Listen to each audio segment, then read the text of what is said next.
And, I said it last time, I'll say it again, to live that worst day of your life over and over again.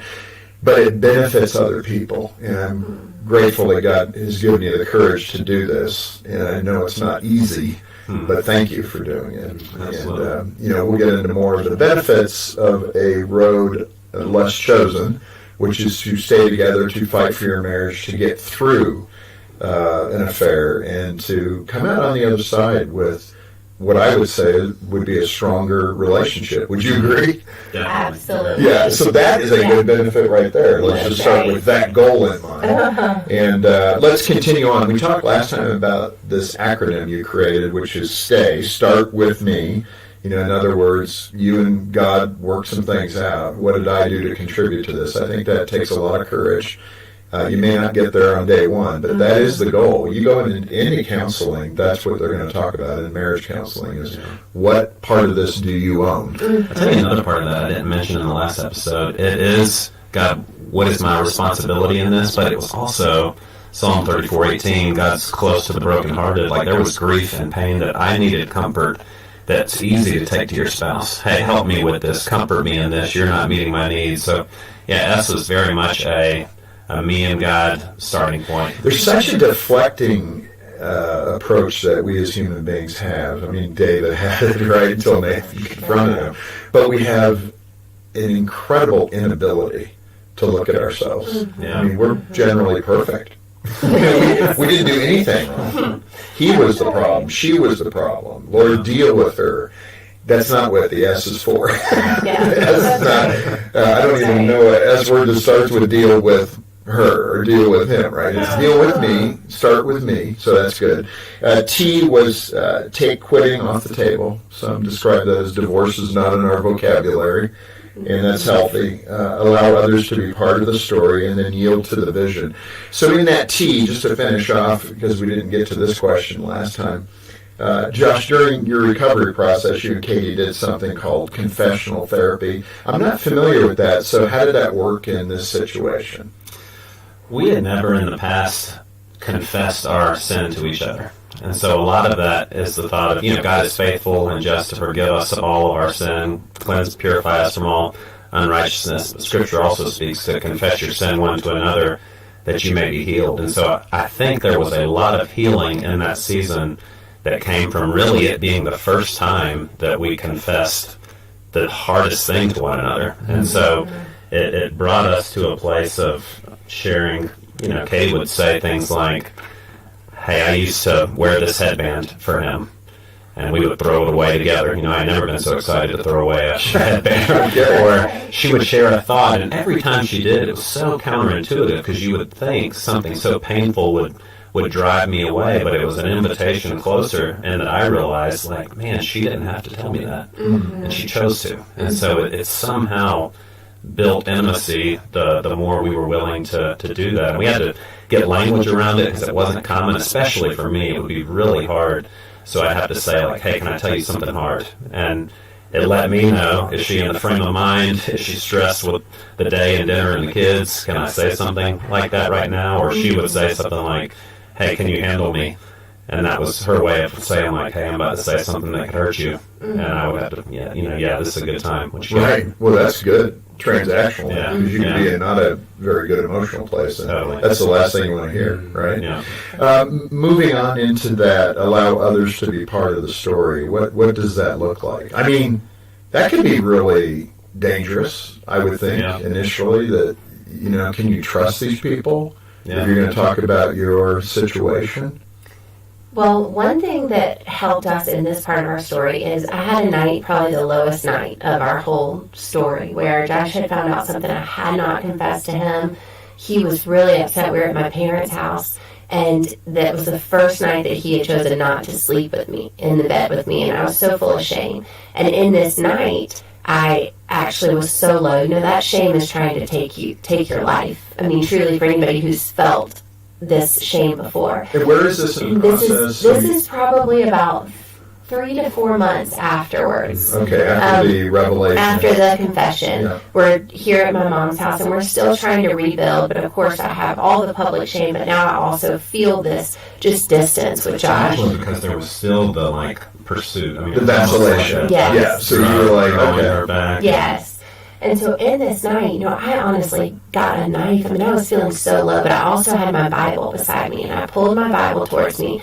And in this low moment, I started to hear God's voice. And I started to hear him say, Katie, I love you. I have plans for your life. Once I could start to hear the voice of God again, I realized he was kinder than any Christian I'd ever known. Any Christian. Yeah. He is that loving and that kind. And that freedom started to help me understand that we didn't have to hide anymore from other people. We had been the pastors, the leaders. You have to know what you're doing. You have to have it all together. Yeah. But that changed in our story because we started to realize, why would I fear man when I have a loving God who knows everything, who still loves us? Yeah, and I think for me that's where early on, part of it was what I would say was adulting. We were in our early 20s. And had gotten master's degrees, started building a family, our first professional jobs, and no one put it on me, but I just felt this pressure to posture, to be the man that had the answers, to be successful. I think that's very normal. Yeah. And that's what we think we have to do, even though we're inadequate Yeah. at doing it. We want to picture ourselves as having the answers. Yeah, and it works for you at times until you find yourself in a situation that you can't fix. And so, Katie, I don't want to rush by that because, that was a suicidal ideation. You're thinking, the fact of a knife and a Bible right there, that's quite powerful. Well, John 10:10's always been our life verse. Yeah. We carved it in our driveway of our first home, but we said we didn't pay enough attention to the fact that the first part is a warning. The second part is a promise, but when he says steal, kill, and destroy. And whenever you've been faced with a temptation, or like I said before, when everyone gets lost, at times away from God, but the enemy's goal is to still, kill, and to destroy our lives. And that's what shame is meant to do. That's why, as Christians, we need to draw close to those that are broken with compassion, because that's what Jesus would do, And I would hope in that desperation, especially teenagers, just in the issue of suicide. There's a suicide hotline. Certainly call for help. Make sure that that pain is known by your family. Yes. My wife's family has suffered that twice. 2 suicides within her family. So it's an unfortunate thing to get to know how to respond in those situations. But it's a desperate time. It's the lowest a human being can be when you're actually thinking of taking your life because of that shame. Yeah, it's so true. And that's when, this is critical moments. There's many critical moments in your life, but you definitely need outside voices, godly voices, counsel. Why I love all that you offer here with Focus on the Family, but that's to allow others to be a part of your story, because we had realized that the enemy was not each other. We had a real enemy that we were fighting, but we also needed guidance to help us rebuild. And so it was easier to do that in brokenness because we were at such a point of humility. But we've encouraged so many couples. Josh always says disciple means learner. So humble yourself. To grow to a new place in marriage, you're going to have to allow others to come alongside of you often to give you perspective you don't have. When I think about it vocationally, there's probably no greater an example of oil and water than being a pastor and having an affair within that context, either the pastor's wife or the pastor, and it happens. Yeah. But think of the distance between that vocationally, the shame in that. It's like a judge being on the take, right? It's like not the expected thing because the way. Yeah. And you're teaching others about the path of righteousness. Yeah. So I can only imagine that shame could run pretty deep. How did you get on your feet spiritually with that? Beyond your small group, you ended up, I think, going to Seacoast Church. Was that after the situation? So we were still in Columbia, and I met a guy named Mac Lake who seemed to just embody husband, father, pastor, normal guy, but loved God. And he was the first guy that I met that really gave me a vision for the kind of man I wanted to be. So I asked him, hey, if I can cut your grass, wash your car, if there's anything I can do to just be around you. Wow. So I would drive up from Columbia, and he was the leadership development pastor at Seacoast at the time, and we would do goal setting. And he would be like, all right, Josh, what are your goals for this year? And I just remember thinking, like, I'm unemployed and my marriage is busted. My goals. Like, what are you talking about? My goals today. And I remember he processed it with me, and I remember one of them being, he challenged me to be mentally present, not just physically present. And so even just walking through the process of creating goals like that in a painful season, I just think it was a day at a time, a step at a time, God giving me what I needed for that moment, for that day, and trusting Him with tomorrow. How about you, Katie? What was their message to you? Well, it was incredible. So we moved to Seacoast really to be around Mac and his wife Cindy, and my mom was on staff there as the women's pastor, but we didn't think we would ever do ministry again. I really thought I had taken that from Josh. And we saw Mac as this man and Cindy as people that focused on their family. You think about everybody says, exactly, like everyone says they want to focus on their family, but do they really, And so that's right. But they did. They really prioritized their family. And so when we would sit with them in small group week after week, they just had hope. They had never been through betrayal like we had. In fact, Cindy used to tell me, Mac's just always been my best friend. And I'm thinking, your best friend? I can't stand this man, I was just in such a dark place. But they just gave us hope. They're like, God is with you. God's going to get you through it. I would look at her and she would say, what are you scared of? And I would say, I'm scared of me. Like, what if I do this again, And she would say, God is with you. God's got you. She just gave us hope and love, encouragement, and walked with us through pain. And it definitely changed our life because that's what we hope to offer others when we sit with them and couples and have coffee with them, is just to give them this same supernatural hope that if God is for you, nothing can be against you. He can renew, all things. So they continued to just do that for us, which was incredible. You talk about celebrating markers. I think, the Old Testament, certainly the Jewish people did that. They have a battle and then build a monument by piling rocks up, and that became a marker of a great victory or whatever it might be, a moment that the Lord obviously intersected their lives. Yeah. What are celebrating markers in this regard?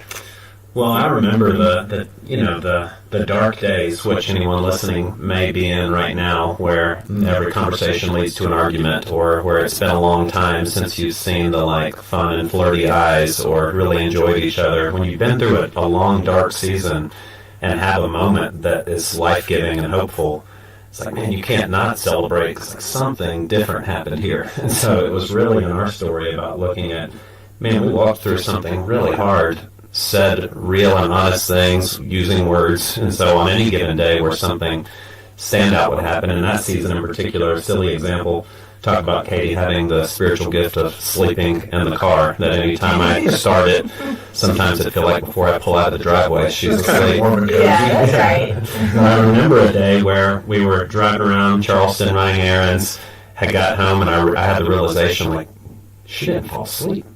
We talked the whole time. She was engaged and with me the whole time. And I just remember it being such a line in the sand of our relationship, because that's the kind of stuff we did in college. There was so much anticipation to be around each other. Talk. I was never going to sleep when she's around, and it happened again, so it's just identifying. But you stopped and celebrated that. You didn't sleep today, And the interesting thing is, Mac used to tell us that it's almost like when you come out of some kind of betrayal, or if you're rebuilding your marriage, you go into the hospital, and people come out of the hospital in different phases. Some it's 7 days, some you get an infection, you're there 3 months. You don't really have a timeline for these things. And for us, we did a vow renewal a year later, which is, I would say, probably a year later, we started to feel some lift, some spiritual lift, some emotional lift. But it's not a quick process. So celebrating the markers is really important along the journey, to value, look at what God's doing. Just like putting up those Ebenezers. My mom is the queen of that. She literally has an Ebenezer wall, in the back of her yard where she marks God's faithfulness to our family. But these celebrating the markers become really important when you're in seasons of pain. And especially, Josh values faithfulness, obviously. But one of my values is fun. And if you're in a relationship with a person who also values fun, you need some markers of celebration along the way. My stepdad said, hey, about 8 months later, y'all need to plan a trip together. You need to do something to get away together. And those things really did help us during the rebuilding process. It's a good thing to do in your marriage, no matter what condition you're married. That's right. This is Focus on Family with Jim Daly. I'm John Fuller, and thanks for joining us. We're talking with Josh and Katie Walters about their book, New Marriage, Same Couple. Don't let your worst days be your last days. And we have copies of this book here at the ministry. Just give us a call or stop by the program description for all the details. Okay, let's get into the why. Yield to God's vision. Just define, what that means. I think I get it, but maybe not. Well, I love vision. So vision, a definition could be just a clear mental picture of a preferred future. And, if anyone's listening and you lead anything, you have to give vision. You have to give a why. You have to talk about where you're going. But I feel like a lot of times in our marriage and our families, we don't do that. So we talk a lot about vision, crafting a language around every season that you're in. Yeah. That's looked a lot different for us over the time. And I would say a big part of our story came because we had vision drift, in the sense that in college we had a very clear picture of who we were going to be, what life was going to look like. But then we started having babies, we got jobs. Life became life. Yeah, Mike Tyson's everybody's got a plan until you get punched in the face. That's a good line. And it punched us in the face, and all of a sudden we had responded to life instead of going after the vision of who we wanted to become. Our life looked more, you created me with good works in advance for me to do. You came that I might have life and have it more abundantly. You've uniquely given me gifts and talents. You put me together with this person. Who do you want us to become together? Where are you leading us, taking us, and then allowing God to... That's right. Son, you're not seeing the forest through the trees. What does it mean in this context? I would say it's so natural in marriage, especially when there's conflict in a relationship, to get locked in on the source of conflict. Like, what was the thing that initiated this division, this problem, this pain in our relationship, and to focus on that instead of the perspective of believing and trusting our God is authoring a much bigger story here, and he's wanting to use this pain, this problem, to sharpen us, to strengthen us, to bring us together. And so I would say the discipline of it for us was more daily having to step back from the tension, the problem, the pain, to look at, all right, God, what are you doing? Yeah, what's the bigger picture? And the parenting analogy is a great one because, we told you we have a 20-year-old and a 3-year-old. And with the 3-year-old, we feel like we're kind of grandparenting at this point because everything is cute. Everything is adorable. We know she's going to get through the passy phase. Yes, they get the best parents because you're so relaxed. Relaxed. You enjoy it more. But the truth is, what we have is just a bigger perspective. Mm-hmm. That firstborn, I was so tied up. I wanted to do it all perfect, and I couldn't enjoy it, those moments. And the same can be true in marriage. When you can get this bigger picture perspective, just like Josh said, what's God doing? Where are we going? You don't get so hung up on the small things, the laundry on the floor, the dishes, the stuff that you're not going to care about. Well, what's so interesting when you talk to couples is how few remember what the argument was about. They just remember what was said to each other. That's right. They can't tell you what the actual core thing was. That's right. I mean, that's an indication of, missing the tree through the forest. Yeah. What feelings are you giving each other? Forest through the trees. Or forest through the trees, whatever it might be. That's right. Katie, I want to come back because, you've given that impression that you were struggling for your reasons to love Josh, to embrace both his good things and his bad things. Mm-hmm. So when you start casting a vision for that, the discipline of getting into a positive place, was that difficult, or where did you make this leap to say, hey, okay, this is the man I married, and I'm going to work every day to embrace him and to love him in the total package, everything he is. I mean, I think every couple. Think about myself as a total package. And every couple has this. I mean, you're so vulnerable with it, but it is, I'm sure my little piles of dirty laundry, I got almost dirty, ready to go, and then these can be worn again, drives G nuts. Yes. But I'm traveling a lot, so I got to pick some things out of the pile sometimes. That's right. But anyway, it's whatever isn't the thing that really makes you feel good, and couples have to fill in their own blanks. But where did you make that turn to say, okay, I'm going to love Josh regardless? That's such a good question because actually for us, it started with coming up with our grandparent names. So we just needed a vision for ending this thing together. And, our grandparents, they got these names, whatever the kids called them. Like, his dad was Peepaw, the most incredible man, hero of our family, retired Marine, and he got Peepaw, because that's what came out. So we said, let's come up with our grandparent names. So we came up with Ruby and Bear. And we tattooed them on our ring finger. And we started dreaming about, okay, who are Ruby and Bear? How are we going to finish this thing? And it really helped me to start to look at his strengths, because a lot of who God made him to be is not going to change. You know, I'm assuming he's the bear. he's the bear. That's I right. just want to make sure. He's the bear. Yes, sure. That's very true. You're right. There are days where I'm definitely the bear. And I think I remember her starting to see a lot of the, like we talk about her value for fun and my value for stewardship, responsibility, faithfulness. They're the seemingly culturally least sexy attributes of God, right? But No, I get it. I mean, opposites attract. Yeah. These guys are demonstrating. and so Katie started to see, like, man, without him, I might not have the lights on this month. That's right. And I was seeing That's without good. her, like, man, we would not have any fun because I would not be planning a The vacation, energy. a special family memory or moment. And so, Well, it's so true. But it is that ability to appreciate those differences. That's Yeah. right. It actually becomes the knife of your marriage or the blessing of your marriage. Totally. That's right. And that's probably one of the places people struggle the most. I used to love him. Now it irritates me like crazy. That's Yeah. right. And that's not a good valley to be in. That's right. Let me ask you about the Grand Canyon. Now, this is going to be funny because I know where this is going. I've read the story.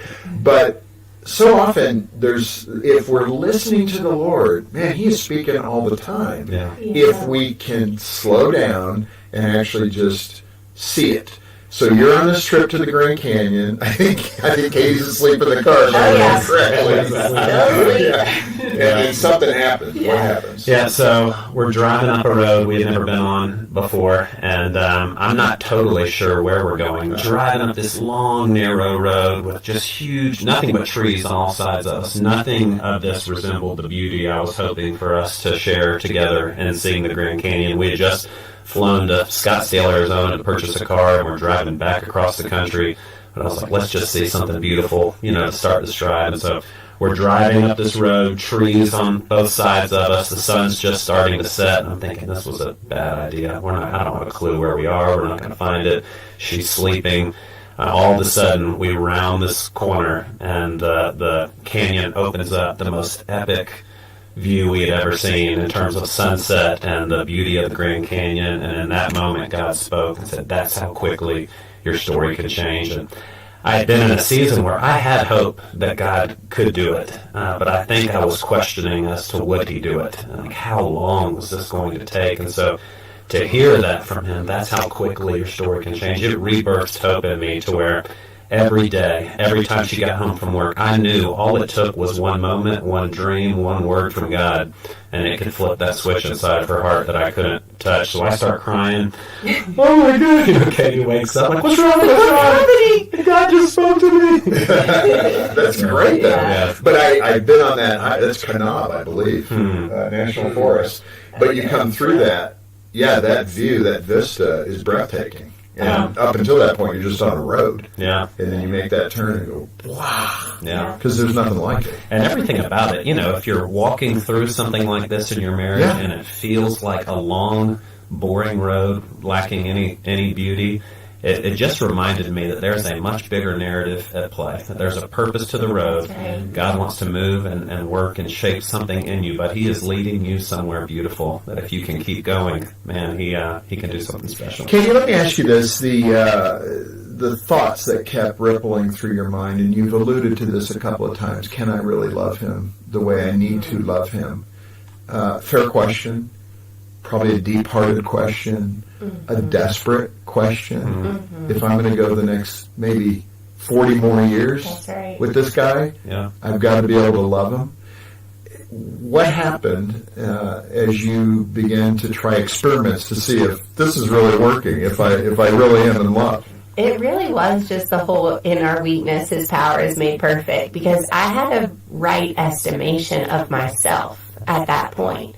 And if you've ever been through a season of deep shame or brokenness, that's the truth. We are all sinners apart from God's grace. So I had a right estimation of myself, but what I think I had a wrong estimation of was His power, His love, who He wanted to be, His active working inside of me. And so I think, that's what I got to discover over that year is, wow, I have underestimated my God. Yeah.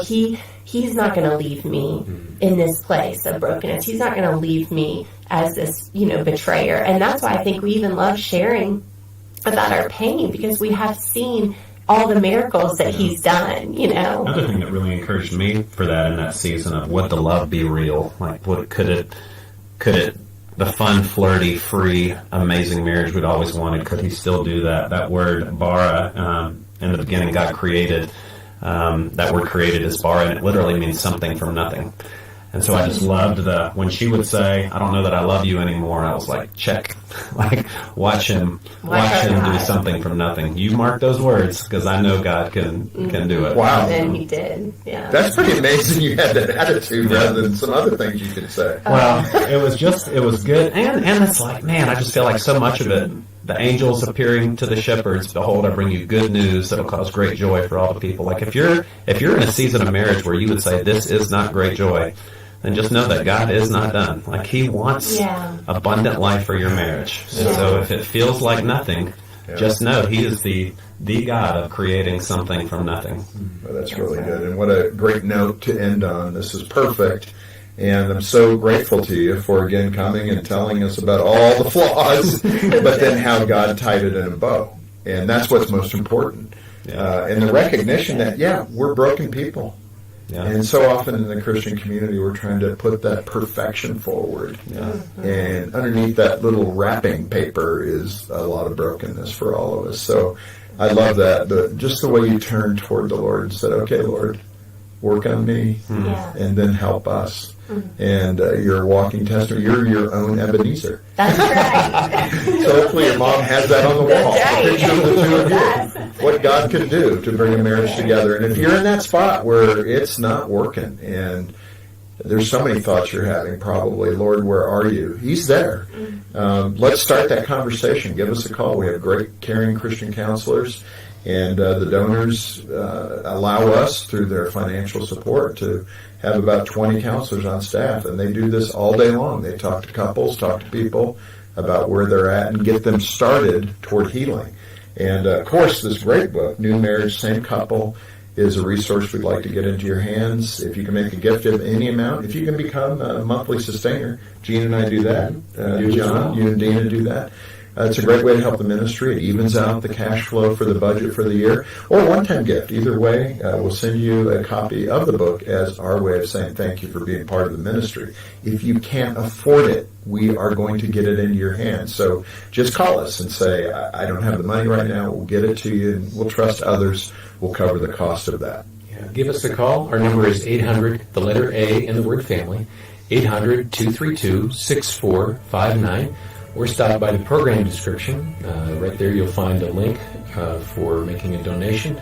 Also for getting a copy of the book, New Marriage, Same Couple, by Josh and Katie Walters. And then finally there's details there about Hope Restored, our marriage intensive. We've referenced it a couple of times these past few days. What a terrific program if you're struggling in your marriage. Talk to a counselor and learn more about Hope Restored. Again, 800, the letter A in the word family, or click the links in the program description. Josh and Katie, thank you for being with us. This is so good. Thank you for having us. We're so grateful. Appreciate it. And on behalf of Jim Daly and the entire team, thanks for joining us today for Focus on the Family. I'm John Fuller, inviting you back next time as we once again help you and your family thrive in Christ.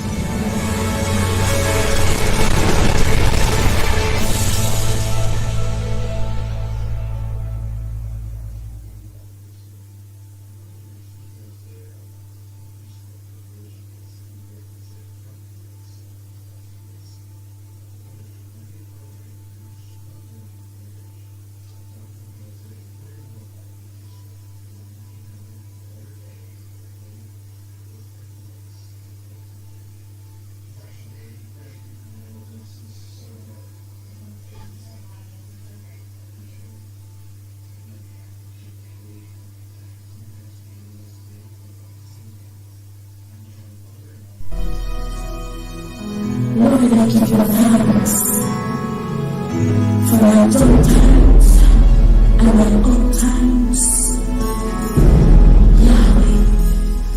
The program that focuses you on the love of God that comes to you from Father, Son, and Holy Spirit.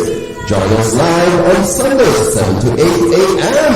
on www.blessed PresenceRadio.com. We'll share Christian and life news, weather, and the exalted word. Join Brother Jones for the Sunday morning wake up experience. It's the Brother Andrew Show.